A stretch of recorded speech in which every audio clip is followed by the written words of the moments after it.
quick Devar Torah. And of course, it's going to be about Yom Ha'atzmaut. I know, shocker.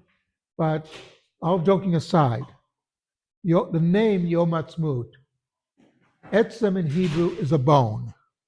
Yom Ha'atzmaut, it's a relationship to the prophecy in Ezekiel about the dry bones. Can these dry bones live? We have to remember that in 1948, the Jewish people, we had just lost 1/3 of the Jewish people. They'd just been murdered. These were survivors. And when we see pictures of the liberation of the camps, literally people are nothing but skin and bones. And from those skin and bones people, a few years later, 3 years after that, came the state of Israel.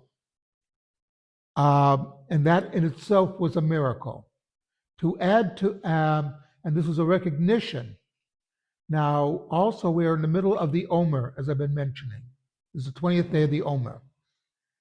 There's two ways, and the period of the Omer is a period of mourning, because we read that Rebbe Akiva's students died during the Omer. The Gemara gives a sort of interesting reason they weren't nice one to the other. But you have to stop and think, wait a minute. We're mourning people who are not nice to each other? That makes no sense. The truth is, if you look deeply, you see that these are Rebbe Akiva's students. Rebbe Akiva supported the revolt of Bar Kokhba. He sent his students to fight with Bar Kokhba. What we're really mourning during the Omer is the failure of the Bar Kokhba revolt. But we couldn't say that at the time because the Romans would have gone nuts. So this is when the mourning the period of the mourning actually begins. So this is an interesting interlude. Now there's two ways of doing the period of mourning. Either from when we start counting the Omer until Lag BaOmer, the third day, or from Rosh Chodesh Iyar to 3 days before Shavuot. These are the two methods. No matter how you do it, Yom Ha'atzmaut and Yom Yerushalayim both come in, Yom Ha'atzmaut, comes in the middle on a day that, so it's a sort of acknowledgement. And remember, Yom Ha'atzmaut was not a day chosen by us. It's the day the British decided they would be leaving the land of Israel, that they were giving up their mandate.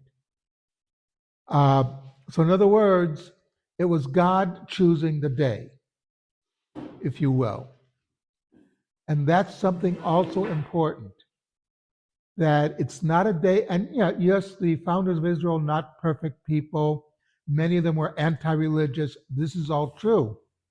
But the truth is that they set down the framework for which we have the modern state of Israel.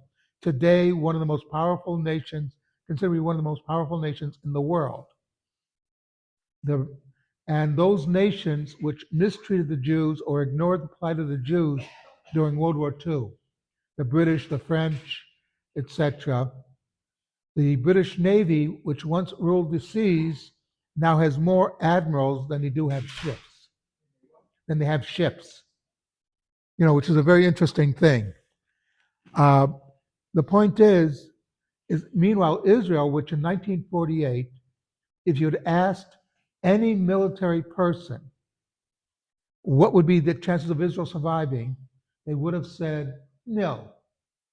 We not only survived, but we thrived.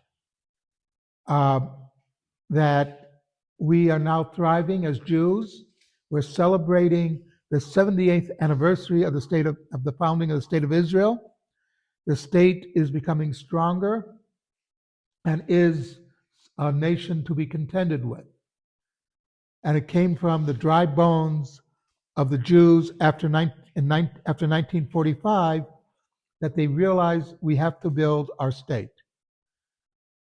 And so that's why we celebrate today. We said full hollow with a bracha. That's why John couldn't get up there to daven because he's an ovo. But may we celebrate more Yomei Atzmaut in the future. Something to think about.